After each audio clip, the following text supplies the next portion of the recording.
Hey, it is your girl Sarah right here on the sunrise. A very, very good morning to you. And I'm super excited to be here on this beautiful Monday morning. And it's almost crazy to imagine that, it's the last week of July. If anything, it's the last 2 to 3 days of this month. And looking back on how fast this year was, looking back on how fast everything moved this year, it's actually really crazy when you're thinking about how fast time has moved. Because it's crazy. Like, can you believe it's almost July? Like, this is the seventh month of the year, and this year has gone by so fast. It's almost like it was January, February, March, and then suddenly it's July. And I saw this meme yesterday as well when I was scrolling down Instagram, where it said, "Oh, next month is going to be like September." And I was like, "Oh my gosh." It's actually, I mean, it's not true, but when you think about how fast time is going, when you think about how fast things are changing, it almost feels like it's going to be September, like next month, although, it's August, but that is what we feel like. Anyway, you're tuned in to the sunrise with me, Sarah, right here on Relax Radio. Now I'm super excited to be here because on Relax Radio we have all positives and no negatives. Okay, we want you to relax, but we also want you to take a seat and enjoy everything that we will be telling you about, because it's pretty much everything from sports to science to health to entertainment, technology, whatever it is that you name. Well, we definitely have that. Okay, so super, super excited to be here. And this is the first edition of The Sunrise. And I'll be here for the rest of the week as well. So I'm super excited to be here. But let's get back. But let's actually talk about, or let me tell you about what we're talking about today. But before I actually get into that, just want to quickly remind you that you can go and follow us on our socials, which is Facebook, Instagram, Twitter, and TikTok, because we have the most amazing content out there. It's super fun, super informative, and it's definitely going to keep you entertained and interested in whatever is happening. So make sure you follow us on our socials, because our content is the absolute best. But also make sure you download rap from the Apple Play Store and or rather the Apple App Store and the Google Play Store. Make sure you download our apps, because that way you can stay connected as well. And make sure you text me on 07852473473, because that way I can hear your opinion, and I would love to know your opinion on everything that we talk about. So make sure you text me on that number, and make sure you follow us on the socials as well, because that's going to keep you entertained as well. But let's get into what we're actually talking about today, right? Now, I know there's a lot of things we can talk about, but something I found really interesting over the weekend was how gender stereotypes have actually held back the history of invention. Now, that's why I'm going to be talking about the mystery of the Wheelie suitcase. Now, I know it sounds like the title of some crime book, where you basically, it sounds like it's a detective story, right? But it's not. Rather, it's about how these stereotypes have actually held us back from progressing and actually introducing certain types of inventions to the market. So that's what I'll be talking about today. So, let's get into it. But if you have any thoughts, if you have any opinions that you want to share with us, make sure you text me on 07852473473, because that way we can have you on the show as well. And that's very important, because I want to know what your thoughts are on this. And I definitely want to know what you want to hear, what kind of questions, opinions, and perspectives you have, because this radio station is all about you. Relax Radio is all about you. Okay, but let's get into the mystery of the Wheelie suitcase. Now, if you look at all the inventions around the world, there are brilliant inventions out there, right? Like, some of the things that we use in our day-to-day lives, a lot of the things we use in our day-to-day lives have all been inventions, right? But the thing is, when you're actually comparing who invented these inventions, and who came up with these innovative ideas to create this product, most of it, or all of it, seem to have been invented by men. But there are also some inventions that have been invented by women, and we can list out some of it, because most of them are some everyday items, like the dishwasher, or the windscreen wipers, or even Monopoly. So There are some inventions out there that have been invented by women as well. But the thing is, the world is still failing to take advantage of women's innovative ideas. And women inventors actually account for just under 13% of patent applications globally, according to a study that was conducted by the UK's Intellectual Property Office. And if you try to compare that, it's actually one female inventor for every seven male ones. And that is a huge disparity, right? Because if there's only one female inventor for all the seven male inventors out there, then you understand that either women's innovative ideas are not really being recognized, or the fact that even if women do find it, they tend to give credit to a man, right? And what I mean by this is sometimes when there are partners working on some project, you tend to give more credit to the man and completely leave the woman behind of it, right? Or leave the woman out of it, right? Now, that is what we're actually going to be talking about today. Now, the proportion among patent applicants or applications rather is currently increasing, but at the rate it is currently increasing right now, it won't really reach gender parity until 2070. Now, that is definitely a really, really long time, because that's about 49 years. And, if we're going to wait 49 years to actually reach this gender parity, then we understand that there is something that is fundamentally wrong with the way we address these inventions, or we recognize inventions by women. Now, if anything, if we take a look back into the past, if anything, this was probably the same or even worse, right? Because we've heard so many stories, or we've even seen so many memes about how certain women invented certain things, but obviously because they had a male partner, or because they were working with a man, then chances are they probably didn't get recognition for whatever they invented. So if anything, back then it was actually much, much worse than what it is right now. Now, we'll also talk about how certain gender stereotypes have actually affected certain inventions as well. Now, what I mean when I say how gender stereotypes have affected certain inventions is there are certain views on what kind of products women should use and what kind of products men should use, right? When it comes to women's products, it's mostly, I'm not talking about things like cosmetics, but I'm talking about, say, vehicles, right? When it comes to vehicles that are catered to women, you'd always have vehicles with, more safety measures, vehicles that are slower, that aren't really as fast, because things like being fast, things like being dangerous are actually associated with men more than women. Because when it comes to a woman, you always have this, idea, you always have this narrative actually that women are, all about being safe, taking less risk and whatnot. So obviously, this is what I mean, that there are certain gender stereotypes that actually affect the way things affect some of these inventions. Now, certain gender narratives have actually made it very hard for these inventions by both genders, both men and women, to come to the market. And that's why it takes such a long time, because we constantly have to address these narratives. We constantly have to try and battle out the fact that these narratives are actually quite ridiculous, right? Okay, like what I was telling you earlier, does it actually make sense for you to introduce a certain product to the market based on whether it's safe for women or not? Because regardless of the fact, you have these safety mechanisms in vehicles simply to protect everyone from accidents. It's not necessarily about it being safe or not, and it doesn't really matter if it's for a woman or not, right? Because end of the day, we're talking about people's lives here, and for you to survive, for you to actually make sure that you are okay, you need certain safety mechanisms. That's why we have seatbelts in cars. That's why when you're traveling in motorcycles, you have helmets. And there is a whole multitude of safety mechanisms that actually exist.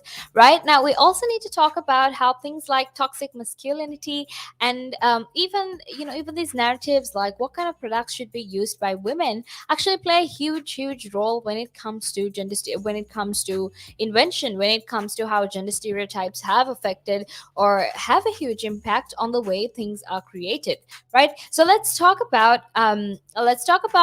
this history of invention, and how gender stereotypes have actually held back inventions in the market, and also the future of women. Culture actually has a lot to answer for. So that's a lot of things I will be addressing, but I promise you it's going to be really, really entertaining, because some of these things we have been very blindingly it has been obvious to us, but we haven't really seen it. So we've been very obviously blinded by some of these perceptions, some of these things that really exist in our day-to-day lives, right? And it's very important that we talk about this, because now we actually will be recognizing the fact that some of these inventions out there, some of the some of these inventions out there, some of the inventions that should be, or will be created in the future, are actually going to be held back a lot, simply because of some of these gender narratives that exist. And also given the fact that when it comes to recognition, when it comes to giving credit to women's inventions, that hasn't really happened, right? And we're also going to be talking about toxic masculinity and things like that, because it's very, very important that we actually talk about it. So like I said, it is a very interesting conversation. If you have any thoughts, if you have any opinions, questions that you would like to share with us, make sure you text me on 078 You can find that number around the banner that's down, banner below, because I would be very, very interested to hear your thoughts. I would be very, very interested to hear your opinion on everything that on your thoughts, and whatever perspective you have on this matter. Right now, let's actually talk about how the suitcase came to be, or the Wheelie suitcase came to be. So back in 1972, this American luggage executive actually decided, hey, it's really tiresome to just be carrying these luggages without any wheels on them, because it's heavy, right? When you're traveling, you put a lot of clothes, a whole bunch of other necessary things that you need when you're traveling, and you put it all in that suitcase, and you have to carry it. And honestly, when you're traveling long distance, it's actually really, really it's tiring, and it's really heavy, and it's very impractical. So what he did was he actually unscrewed four casters from a wardrobe, and he fixed them to the suitcase. And then he actually put on this strap on his contraption, and he basically trotted gleefully around the house with it. So that was actually how Bernard Sadeau actually invented the world's first rolling suitcase. Now, I know it's crazy because it happened in 1972, and so many other things had actually happened by that time, but we'll be getting back into that conversation after a small break. So make sure you stay tuned, because I have a lot of fun and interesting things heading your way. There's a lot of conversation around who pays more taxes, if it is the rich or if it is the poor, right? But when you are basically going out and during a day, you go to a restaurant, you have to pay taxes there. If you buy a car, you have to pay taxes there. So why is it even a conversation that the rich pay less taxes, or the poor pay more taxes? Why is it a conversation like that? Because it's true, the rich generally pay less tax. A rich person walks into a Tesco's or a Sainsbury's, they're not going to get a different bill than another person, right? They're still going to pay the same VAT on those goods, they're still going to pay the same thing. So that's all the same. However, the differences come in if you can pay yourself from your own company, you can structure it in a way that you pay less income tax through paying a bit of salary, paying dividends and so forth, and then also deferring income. Also, your pension payments or contributions can be different.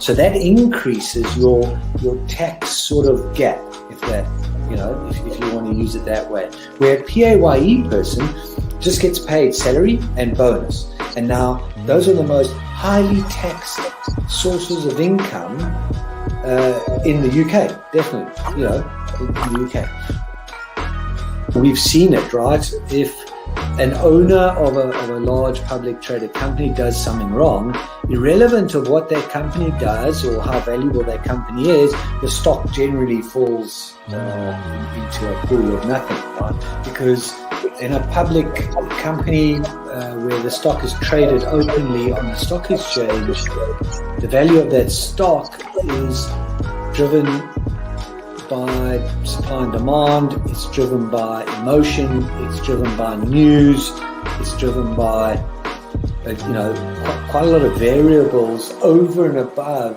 the actual accounting or total net worth of that company. I mean, we've seen it, right? If an owner of a large public traded company does something wrong, irrelevant of what that company does or how valuable that company is, the stock generally falls into a pool of nothing. Right? And the company may still have value. It may still be doing quite a good things.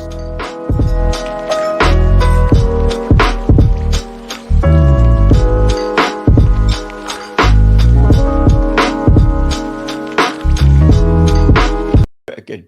But now, if you say to a child, if I went up to a child and said, you've had one to forget, God, there'd be an inquest. Me, why did you reject my son? Oh, I haven't rejected your son. I want to talk about, how the generation gap, how much has changed, especially when you check the youth nowadays in comparison, to people back in the day. I'd say when I was younger, it was more disciplined. Not now. In comparison to now. Not at all. Not now. The way things are nowadays, the younger generation, you seem that they can't accept the word no. If that makes sense. They can't accept rejection, essentially, is all you're trying to say. Yeah, they can't accept the word no. So if you, how did I do? Or you didn't do very well, and they get upset, And when I was a youngster, my father used to say to me, because I used to be sport mad when I was very young. Well, I still am sport mad, but like participating in different sports. And if I had a bad game, for example, he might say to me, you had one to forget. That's it. Yeah, that sounds like a smart guy. I mean, yeah, that's the real fact of the matter, yeah. He'd say to me, you had one to forget. Get over it. And that was it. So I dust myself down and do it again. But now, if you say to a child, if I went up to a child and said, you've had one to forget, God, there'd be an inquest. An inquest. Me, why did you reject my son? Oh, I haven't rejected your son. Or daughter. I've just told them that they need to buck their ideas up. That's the truth right there. I mean, if you think about it, if you check the generations, like right now in the US as well, I've seen a lot of these things as well. In the UK, you get medals for participation. But what's the point? What are you trying to? Yeah, what's the point? Either you win or you lose. People are so afraid to put that whole notion of losing. When it comes to right now, the generation gap is just crazy. How much. A lot has changed. Social media has taken control of our lives, and we don't even realize it anymore. We're crippled because of it. That's absolutely right, Nick. Because, as you said, nowadays it seems that you get rewarded for failure. For the life of me, Nick, I can't get my head around that. Perhaps I'm just getting old and morbid. I don't know. I just can't get my head around how you could be rewarded for failure.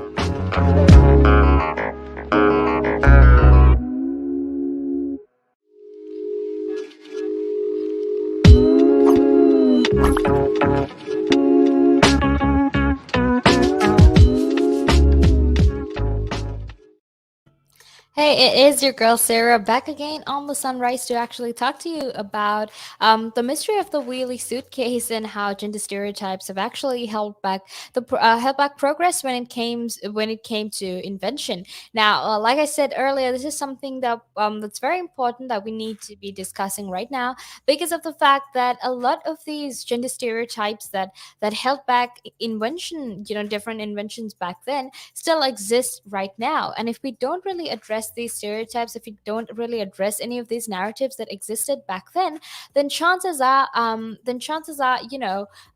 in the future too that these narratives are still going to these narratives is actually still going to exist.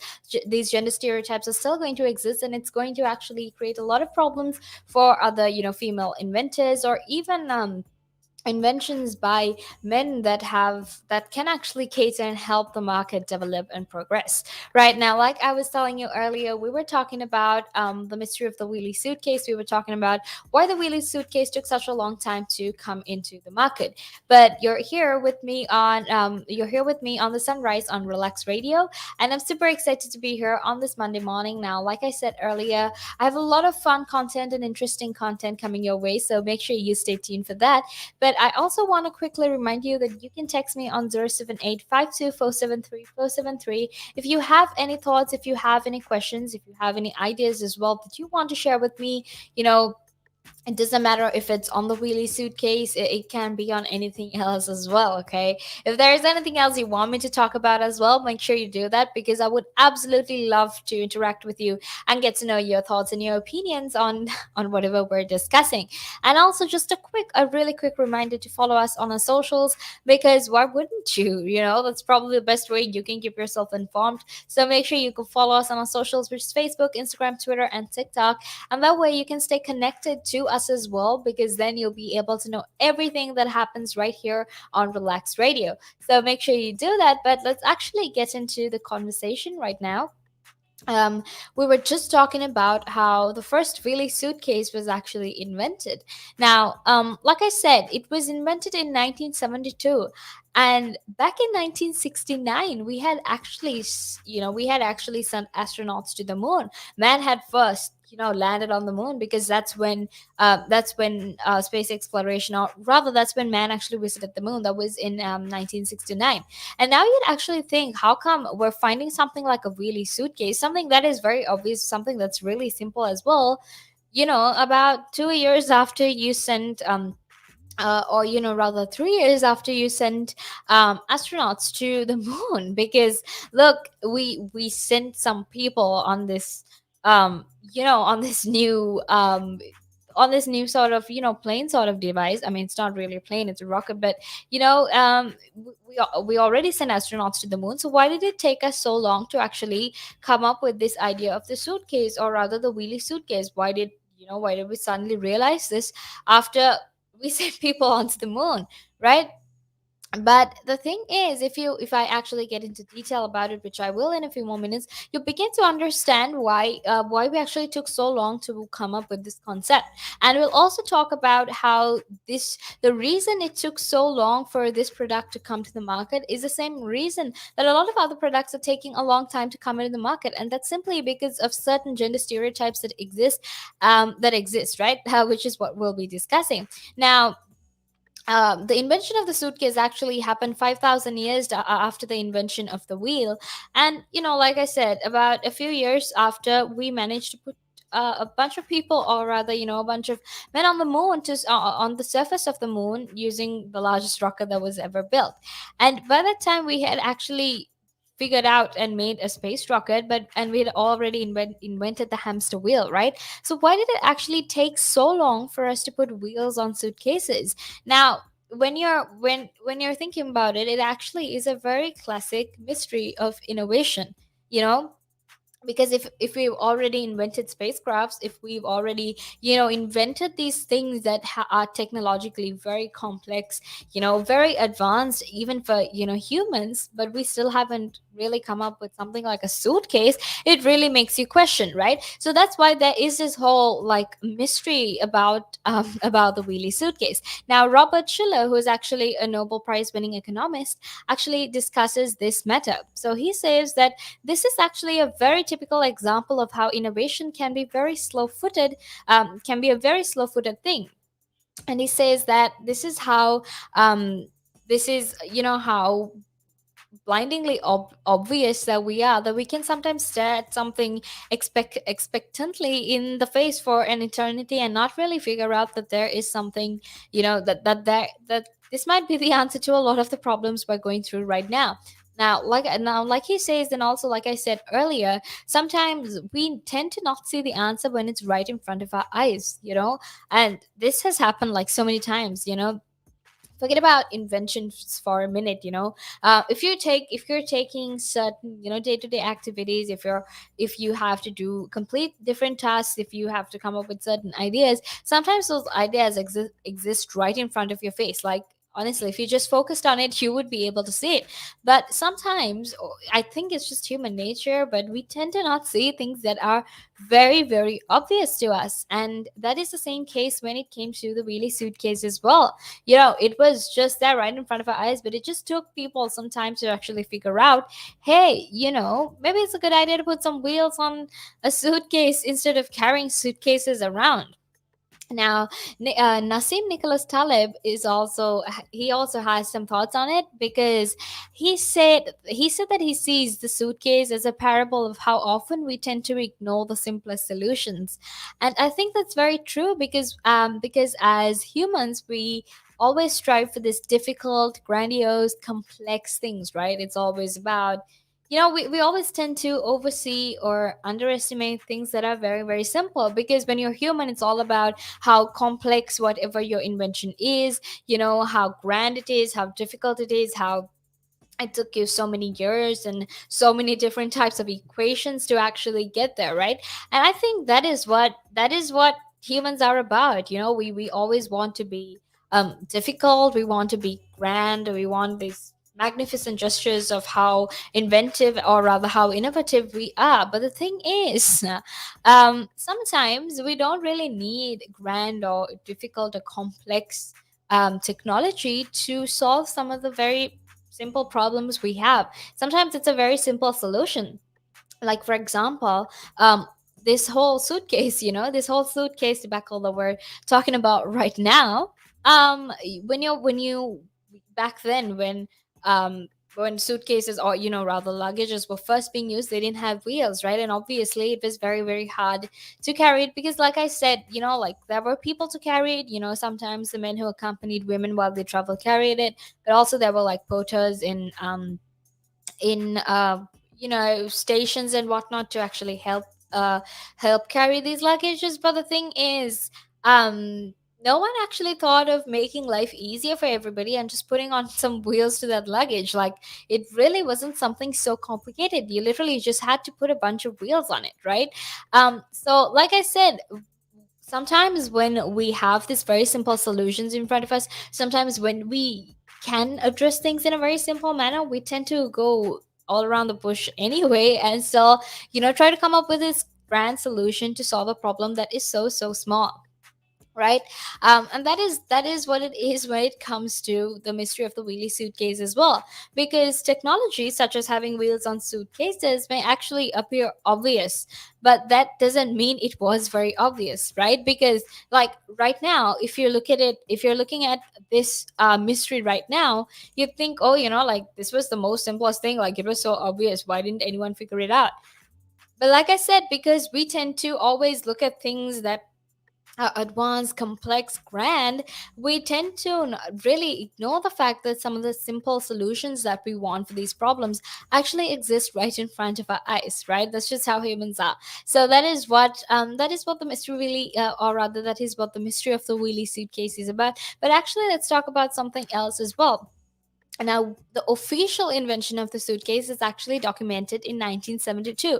But there's actually a photo from 1952, which is, 20 years before the official invention of the rolling suitcase, of a woman that is actually in a fur coat pulling a suitcase with wheels. Now, this is what I am going to be talking about when I said that certain gender stereotypes that existed actually helped to, or actually managed to make sure that certain products that were going to make life so much more simpler and easier for all of us out there, was going to take such a long time to come into the market, right? And this is what I meant, because look, if the official invention of the suitcase was actually invented in 1972, it was official in 1972, but there's still a picture from 1952, which is 20 years before, of a woman holding a suitcase. Then you begin to have these questions like, okay, but if it was invented in 1972, then how am I seeing it in a picture from 1952? It's almost like all these conspiracy theories you get out there of people taking pictures, rather, when cell phones, or you have that cute flip phone that you could take pictures with. It's almost like all those conspiracy theories where there's like one person holding a flip phone and you're thinking, oh, flip phones, or phones actually weren't even invented until such a long time ago, so how is there a phone? So things like that, right? Because obviously in your head you think, oh my gosh, what is this like some sort of time travel mechanism? Because that is the very obvious question that you would have. So like I said, in 1952 there was this picture, and the modern suitcase is what we use right now, was actually born at the end of the 19th century, right? when mass tourism first took off, Europe's largest railway station were actually crowded with so many porters because they had to help passengers with their bags.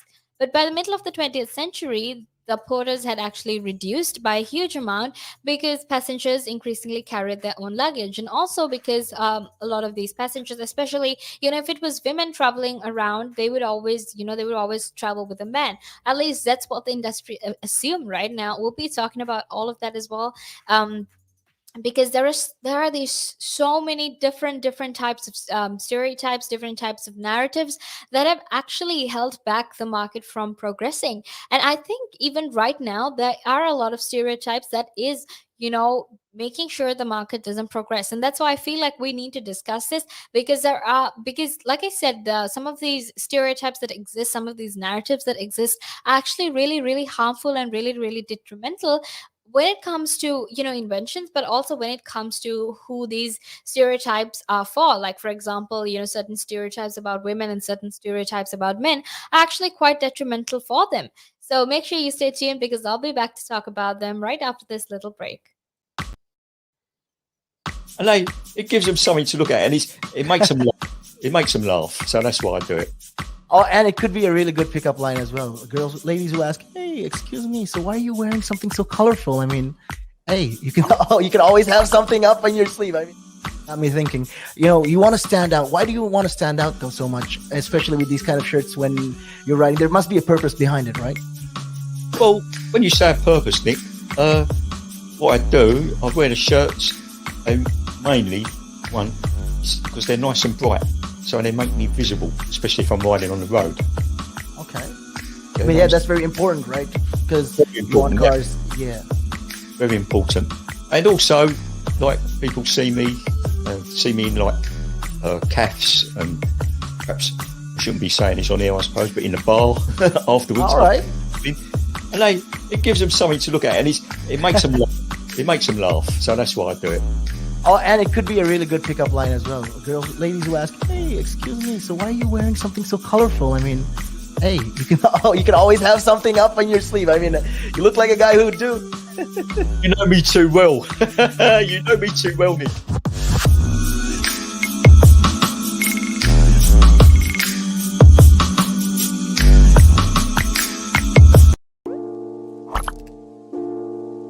One of the easiest ways to increase your net worth is to ensure that you have higher cash flows. And one of the easiest ways to do that is to not buy things on hire purchase, not buy things over months and months because you can't afford them now, but you want it. It's kind of that delayed gratification. Rather than buy that couch, that car, that stereo, that computer, whatever item, and pay it off over 12, 24, 36 months at an interest rate, rather invest that money, make do with what you've got, and then after 12, 24, 36 months, take the money that you've now invested and buy that good. An asset could be anything that appreciates or reduces a tax bill. So it could still be a liability, but it reduces their tax bill. And I'm not going to go into the technicalities because that's out of our remit here. However, for our use or our purpose, what we are talking for the listeners here is I would put this definition of an asset forward. An asset is anything that increases your income. Anything. Now, there's a lot of conversation around who pays more taxes, if it is the rich or if it is the poor, right? When you are basically going out and during a day, if you go to a restaurant, you have to pay taxes there. If you buy a car, you have to pay taxes there. So why is it even a conversation that, the rich pay less taxes or the poor pay more taxes? Why is it a conversation like that? Because it's true, the rich generally pay less tax. A rich person walks into a Tesco's or a Sainsbury's, they're not going to get a different bill than another person, right? They're still going to pay the same VAT on those goods. They're still going to pay the same thing. So that's all the same. However, the differences come in if you can pay yourself from your own company, you can structure it in a way that you pay less income tax through paying a bit of salary, paying dividends, and so forth, and then also deferring income. Also, your pension payments or contributions can be different. So that increases your tax sort of gap, if that, if you want to use it that way. Where a PAYE person just gets paid salary and bonus. And now those are the most highly taxed sources of income in the UK, definitely, in the UK.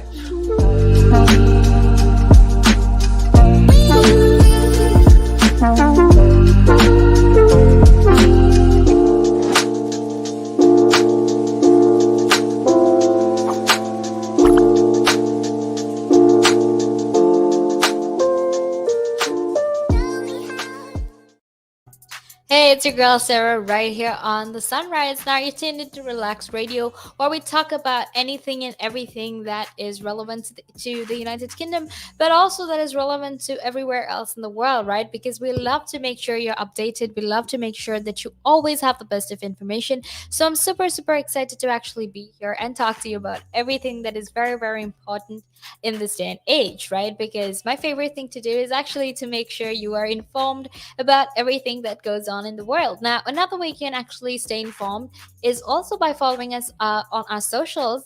Obviously, in addition to our live streams, you can actually follow us on our socials as well, which is Facebook, Instagram, Twitter, and TikTok. So make sure you follow into those as well, or rather you follow those as well, because you can always keep yourself updated on everything we're talking about and everything that is new and currently happening all around the world, but especially right here in the United Kingdom. Now, you can also download our app, which is available on both the Apple App Store and the Google Play Store. You can download it on your Apple device, or your iOS device, or your Android device as well. So make sure you do that, because that way you can always be a part of this conversation no matter what time it is. Okay, so make sure you do that.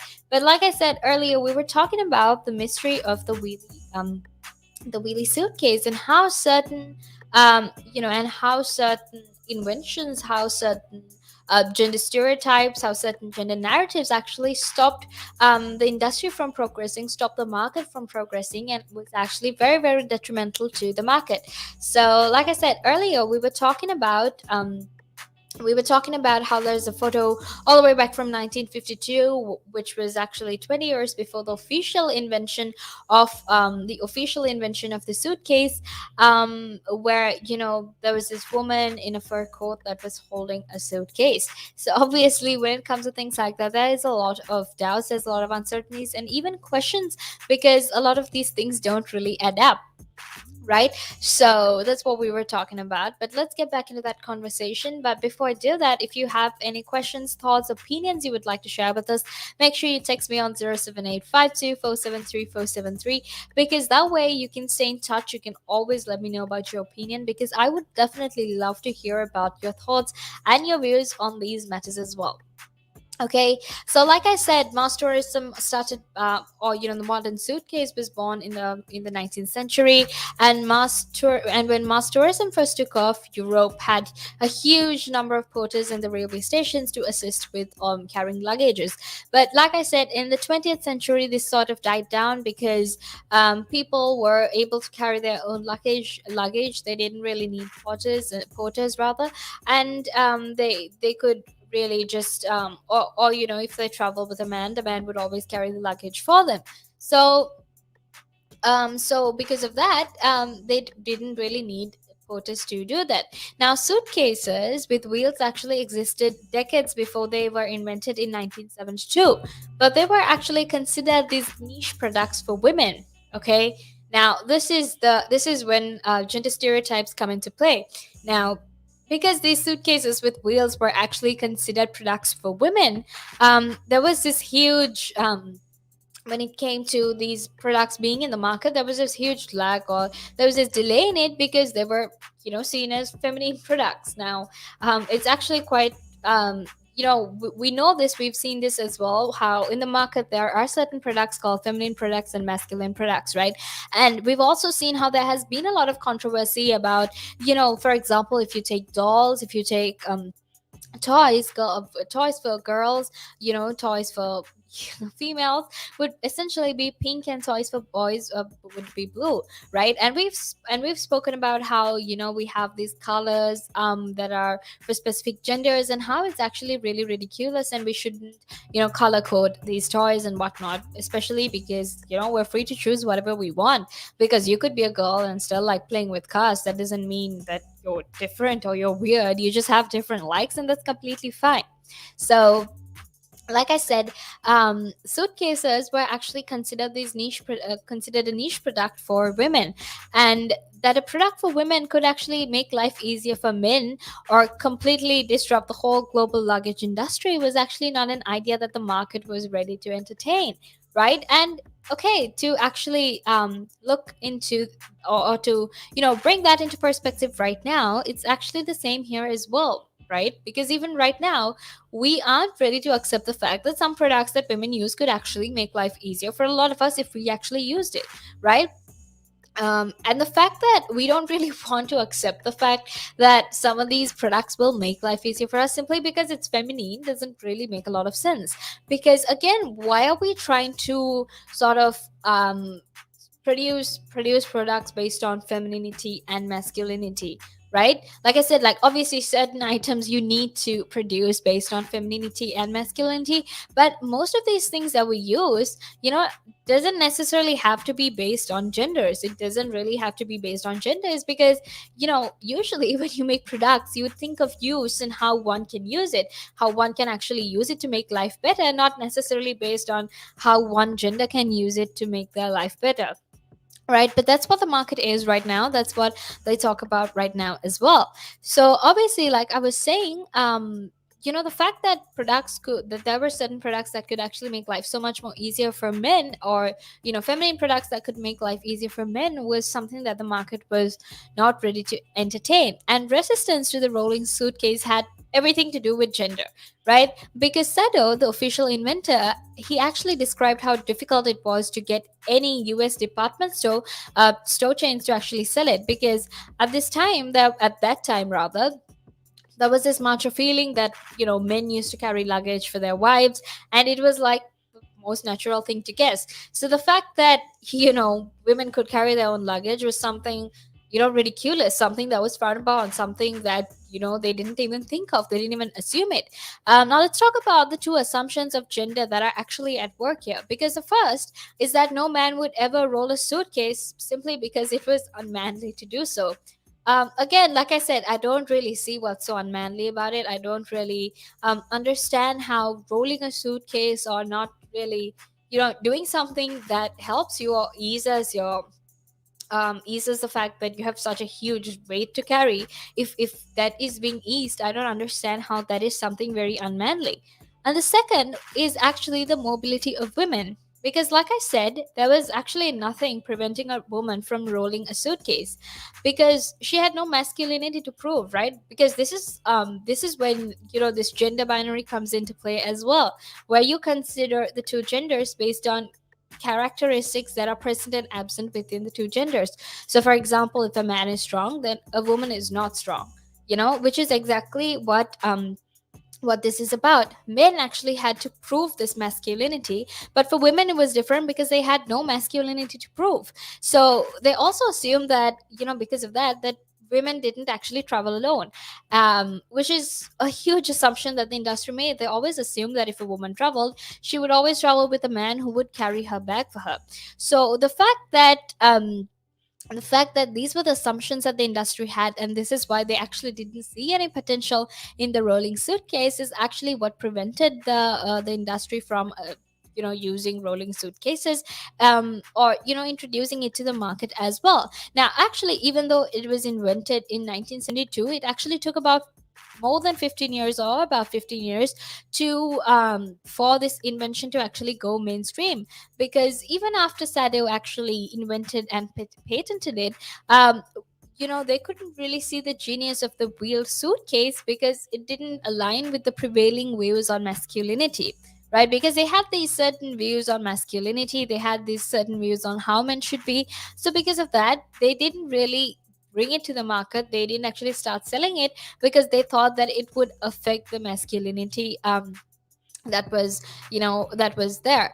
So like I said, when you're talking about it, it's actually something that's really, really unusual. It's ridiculous, and if anything, it's bizarre. Because how could this predominant view on masculinity actually turn out to be so much more stubborn than the market's desire to make money? Because that's what the market is about. It's about making a profit out of anything and absolutely anything and everything, right? So how did the fact that that you didn't how did the fact that the view of masculinity was something that stopped the market from earning millions and millions of dollars or pounds, whatever market it is, how did it stop this market from earning millions and millions of money simply because they had these predominant views on how masculinity should be, and how this how if a man carried a rolling suitcase, that it would make him very much less masculine than he already was, right? Because it's actually, when you think about it, it's actually quite a ridiculous idea.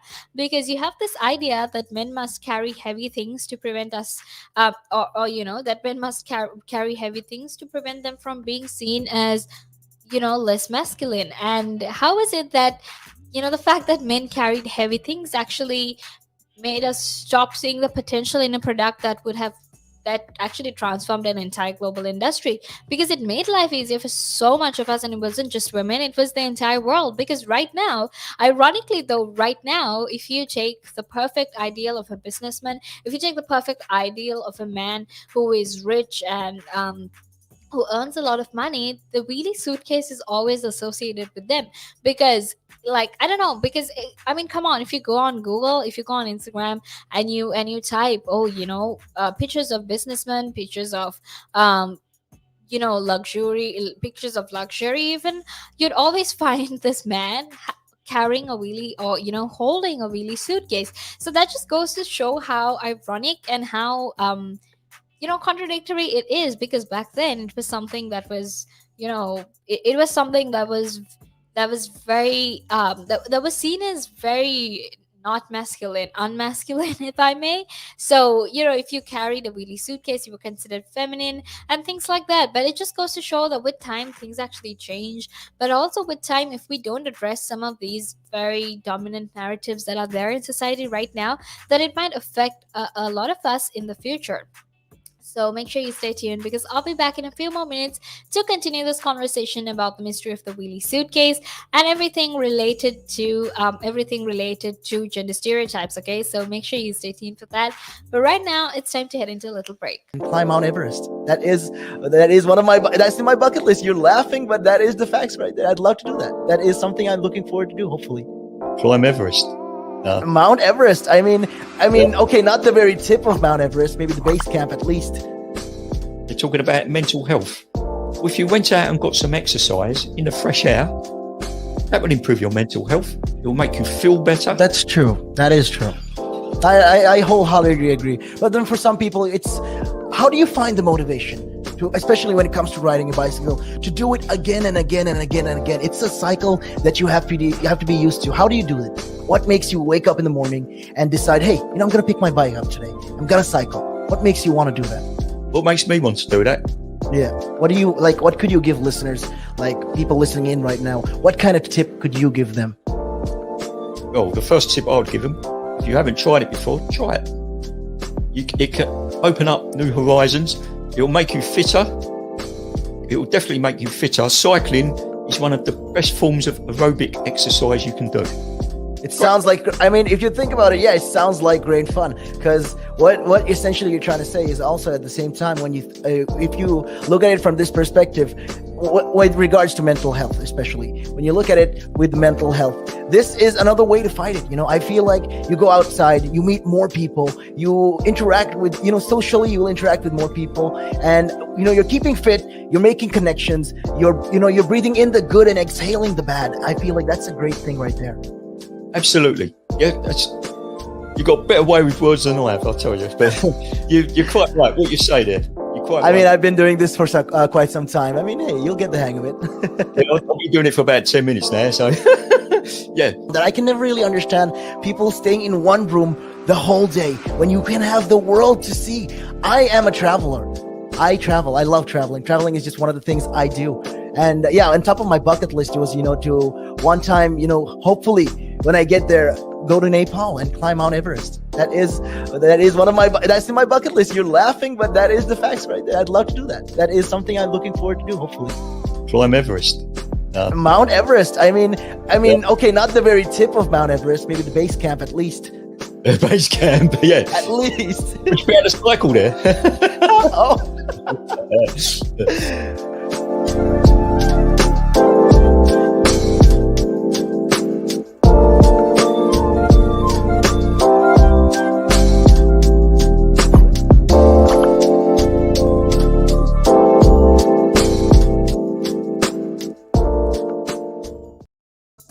Welcome back to the show. It is your girl Sarah right here on the Sunrise on Relax Radio to tell you everything about invention and how gender stereotypes have actually held back different inventions in the market and actually held us back from progressing as well.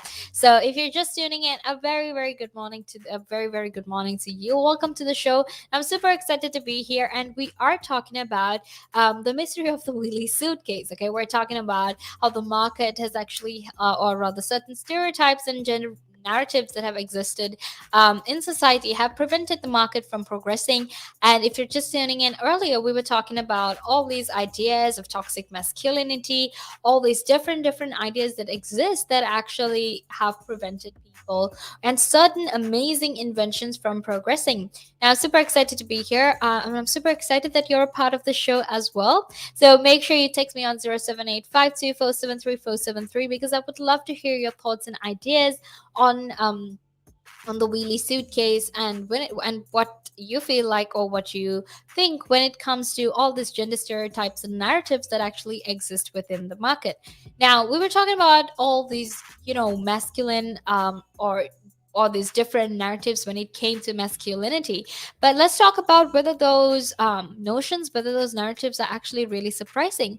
Because look, when you actually look at it right now, even right now, the world is full of people who would actually, rather die than let go of certain notions like masculinity. And we've seen that a lot as well, right? Because we always hear things like real men don't eat vegetables or real men don't go to checkups for minor things, which is actually very very harmful, things that kill men every single day, and things that are quite ridiculous. Because what kind of statement is real men don't eat vegetables? Like, vegetables are healthy regardless of your gender. You're still supposed to eat vegetables. Like, that's the whole point of it. So like I said, when these doctrines or when ideologies like this exist, it's very very harmful for a lot of men out there.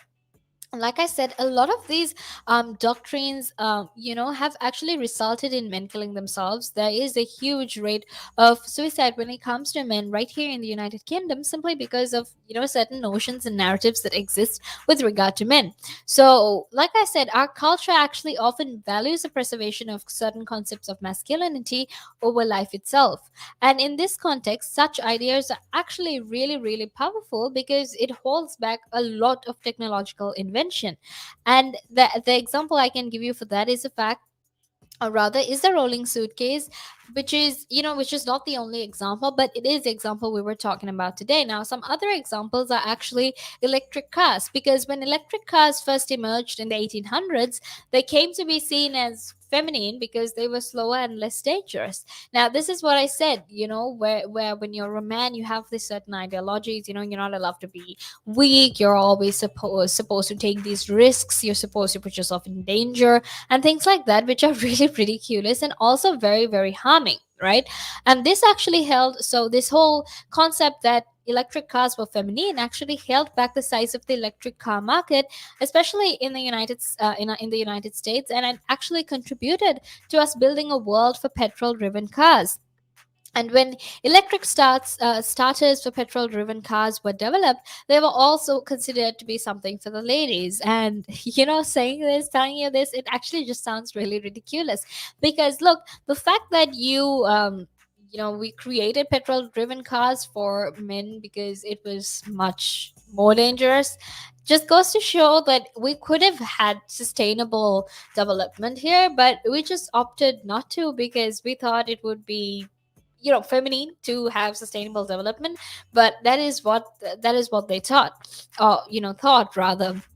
So there was also this assumption that only women were the ones who were demanding these type of safety measures that meant being able to start your car without having to crank it or at the risk of injury, right?